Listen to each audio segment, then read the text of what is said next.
بسم اللہ الرحمن الرحیم۔ محترم سامعین، ناظرین، ویورز، السلام علیکم ورحمۃ اللہ وبرکاتہ۔ امید ہے آپ اللہ تعالیٰ کے فضل و کرم سے خیریت سے ہوں گے۔ اللہ تعالیٰ آپ کو، آپ کے اہل خانہ کو ہمیشہ اپنے حفظ و امان میں رکھے، آمین۔ راہ ہدایت و نجات کے سلسلے کا ولاغ القرآن و حدیث پیش کرنے جا رہا ہوں۔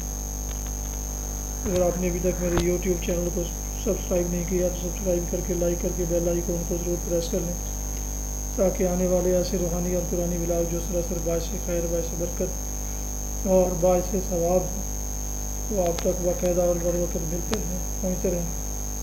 تو شروع کرتے ہیں القرآن و حدیث۔ اعوذ باللہ من الشیطان الرجیم، بسم اللہ الرحمن الرحیم۔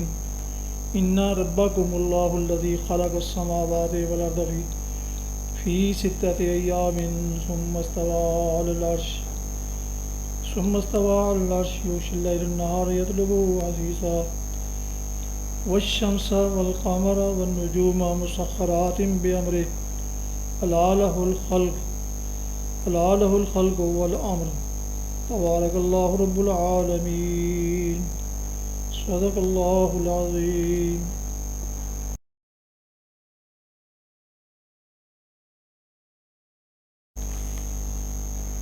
سورہ الاعراف کی آیت مبارکہ 54 کی تلاوت آپ نے سماعت فرمائی، اس کا اردو ترجمہ پیش کرتا ہوں۔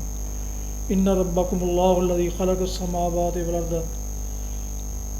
در حقیقت تمہارا رب اللہ ہی ہے جس نے آسمانوں اور زمین کو 6 دنوں میں پیدا کیا، پھر اپنے تخت سلطنت پر جلوہ فرما ہوا، جو رات کو دن پر ڈھانک لیتا ہے اور پھر دن رات کے پیچھے دوڑا چلاتا ہے، جس نے سورج اور چاند تارے پیدا کیے، سب اس کے فرمان کے تابع ہیں۔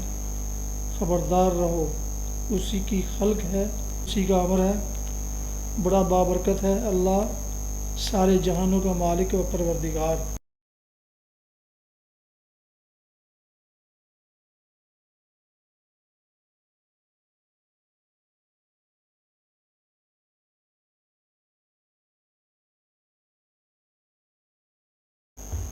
ابھی تلاوت کی گئی آیات مقدسہ کی تفسیر بیان کی جاتی ہے۔ تمہارا رب اللہ ہی ہے جس نے آسمان اور زمین کو 6 دنوں میں پیدا کیا۔ یہاں دن کا لفظ یا تو اسی 24 گھنٹے کے دن کا ہم معنی ہے جسے دنیا کے لوگ دن کہتے ہیں، یا پھر یہ لفظ دور یعنی پیریڈ کے معنی میں استعمال ہوا ہے، جیسا کہ سورہ 47 میں، سورہ حج 47 میں فرمایا وَإِنَّ يَوْمًا عِندَ رَبِّكَ كَأَلْفِ سَنَةٍ مِّمَّا تَعُدُّونَ، اور حقیقت یہ ہے کہ تیرے رب کے ہاں ایک دن 1000 سال کے برابر ہے، اس حساب سے جو تم لوگ لگاتے ہو۔ اور سورہ معارج کی آیت نمبر 4 میں فرمایا کہ تعرج الملائکۃ والروح الیہ فی یوم کان مقدارہ 50,000 سنہ، فرشتے اور جبرائیل اس کی طرف ایک دن میں چڑھتے ہیں جس کی مقدار 50,000 سال کی ہے۔ اس کا صحیح مفہوم اللہ تعالیٰ ہی بہتر جانتا ہے۔ پھر اپنے تخت سلطنت پر جلوہ فرما ہوا، خدا کے استواء العرش یعنی تخت سلطنت پر جلوہ فرما ہونے کی تفسیر کیفیت کو سمجھنا ہمارے لیے مشکل ہے۔ بہت ممکن ہے کہ اللہ تعالیٰ نے کائنات کی تخلیق کے بعد کسی مقام کو اپنی اس لامحدود سلطنت کا مرکز قرار دے کر اپنی تجلیات کو وہاں مرتکز فرما دیا ہو، اور اسی کا نام عرش ہو، جہاں سے سارے عالم پر وجود اور قوت کا فیضان بھی ہو رہا ہے اور تدبیر امر بھی پائی جا رہی ہے۔ یہ بھی ممکن ہے کہ عرش سے مراد اقتدار فرمان روائی ہو، اور اس پر جلوہ فرما ہونے سے مراد یہ ہو کہ اللہ نے کائنات کو پیدا کر کے اس کی زمام سلطنت اپنے ہاتھ میں لی۔ بہرحال استواء علی العرش کا تفصیلی مفہوم خواہ کچھ بھی ہو، قرآن میں اس کے ذکر کا اصل مقصد یہ ذہن نشین کرنا ہے کہ اللہ تعالیٰ محض خالق کائنات ہی نہیں بلکہ مدبر کائنات بھی ہے۔ وہ دنیا کو وجود میں لانے کے بعد اس سے بے تعلق ہو کر کہیں بیٹھ نہیں گیا ہے، بلکہ عملاً وہی سارے جہان کے جزء کل پر فرما روائی کر رہا ہے۔ سلطانی و حکمرانی کے تمام اختیارات بالفصل اس کے ہاتھ میں ہیں، ہر چیز اس کے امر کی تابع ہے، ذرہ ذرہ اس کے فرمان کا مطیع ہے، اور موجودات کی قیمتیں دائماً اس کے حکم سے وابستہ ہیں۔ اس طرح قرآن اور اس بنیادی غلط فہمی کی جڑ کاٹنا چاہتا ہے جس کی وجہ سے انسان کبھی مشرک کی، کبھی شرک کی گمراہی میں مبتلا ہوا ہے، اور کبھی خود مختاری و خود سری کی ضلالت میں۔ خدا کو کائنات کے انتظام سے عملاً بے تعلق سمجھ لینے کا لازمی نتیجہ یہ ہے کہ آدمی یا تو اپنی قسمت کو دوسروں سے وابستہ سمجھے اور ان کے آگے سر جھکا رہے، یا پھر اپنی قسمت کا مالک خود اپنے آپ کو سمجھے اور خود مختار بن بیٹھے۔ یہاں ایک بات اور قابل توجہ ہے کہ قرآن مجید میں خدا اور خلق کے تعلق کو واضح کرنے کے لیے انسانی زبان میں سے زیادہ تر وہ الفاظ، مصطلحات، استعارے اور انداز بیان انتخاب کیے گئے ہیں جو سلطنت و بادشاہی سے تعلق رکھتے ہیں۔ یہ طرز بیان قرآن میں اس قدر نمایاں ہے کہ کوئی شخص جو سمجھ کر قرآن کو پڑھتا ہو اس سے محسوس کیے بغیر نہیں رہ سکتا۔ بعض کم فہم ناقدین کے معکوس دماغوں نے اس سے یہ نتیجہ اخذ کیا ہے کہ یہ کتاب جس عہد کی تصنیف ہے اس زمانہ میں انسان کے ذہن پر شاہی نظام کا تسلط تھا، اس لیے مصنف نے جس سے مراد ان ظالموں کے نزدیک محمد صلی اللہ علیہ وسلم ہے خدا کو بادشاہ کے رنگ میں پیش کیا، حالانکہ دراصل قرآن میں دائمی و ابدی قرآن جس دائمی و ابدی حقیقت کو پیش کر رہا ہے وہ اس کے برعکس ہے۔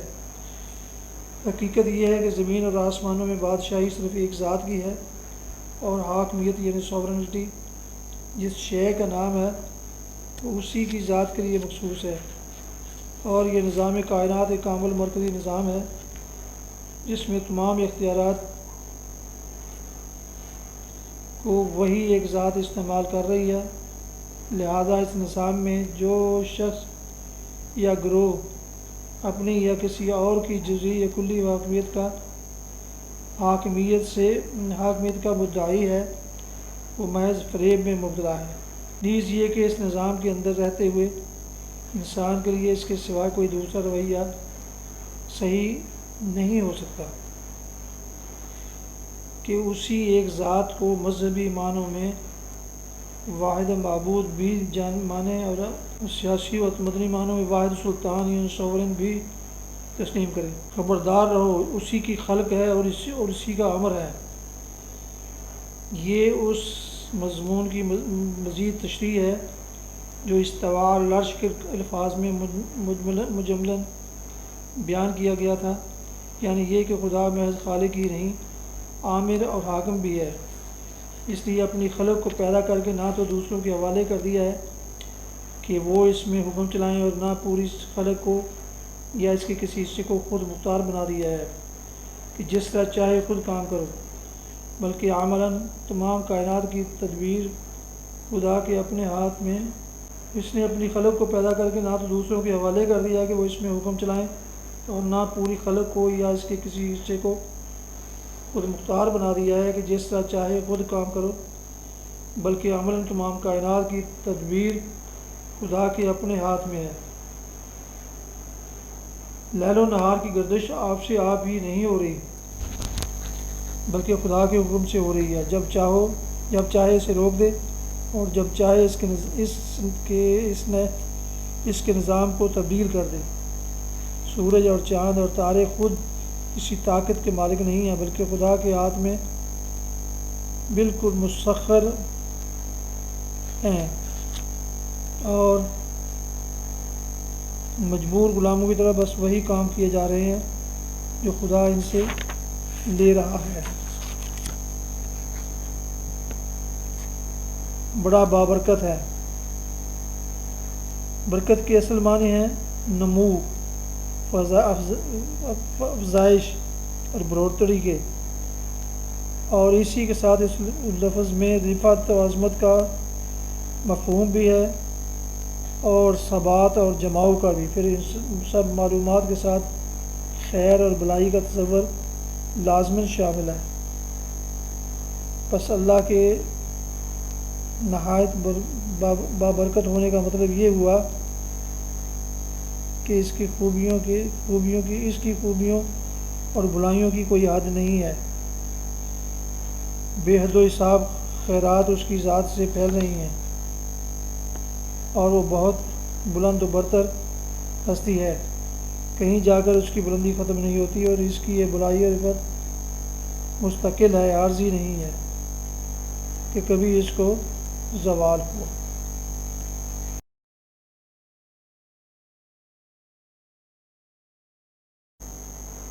حدیث مبارکہ۔ حضرت حفصہ رضی اللہ عنہا سے روایت ہے کہ رسول اللہ صلی اللہ علیہ وسلم جب مؤذن صبح کی نماز کے لیے اذان دیتا اور صبح واضح ہو جاتی تو ہلکی سی 2 رکعتیں پڑھا کرتے تھے، اور مسلم یہ ایک روایت میں ہے رسول اللہ صلی اللہ علیہ وسلم جب فجر طلوع ہو جاتی تو مختصر سی 2 رکعتوں کے علاوہ کچھ نہ پڑھتے تھے۔ صحیح بخاری کتاب الصلاۃ حدیث نمبر 618 فوائد۔ اس سے معلوم ہوا کہ فجر کی 2 سنتیں طلوع فجر کے بعد پڑھنی چاہیے، صبح صادق سے پہلے نہیں، نیز ان میں طوالت کی بجائے اختصار سے کام لیا جائے تاکہ انسان فرض کی ادائیگی میں مستعد اور ہوشیار رہے۔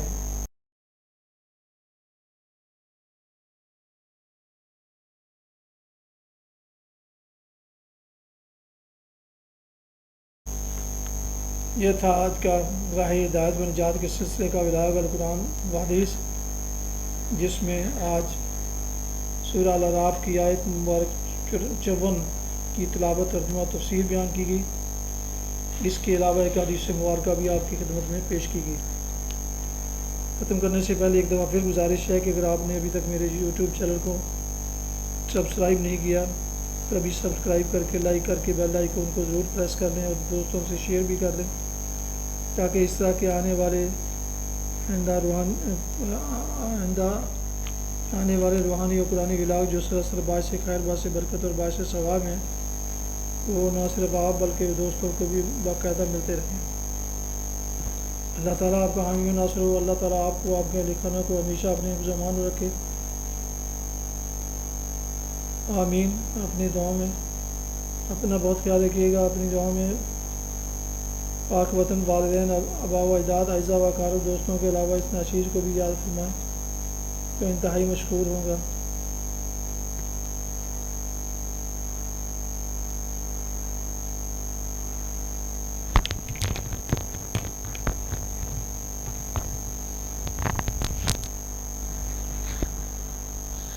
اس کے ولاگ یہیں ختم کرتے ہیں۔ السلام علیکم ورحمۃ اللہ وبرکاتہ۔ پاکستان زندہ باد۔ اللہ حافظ۔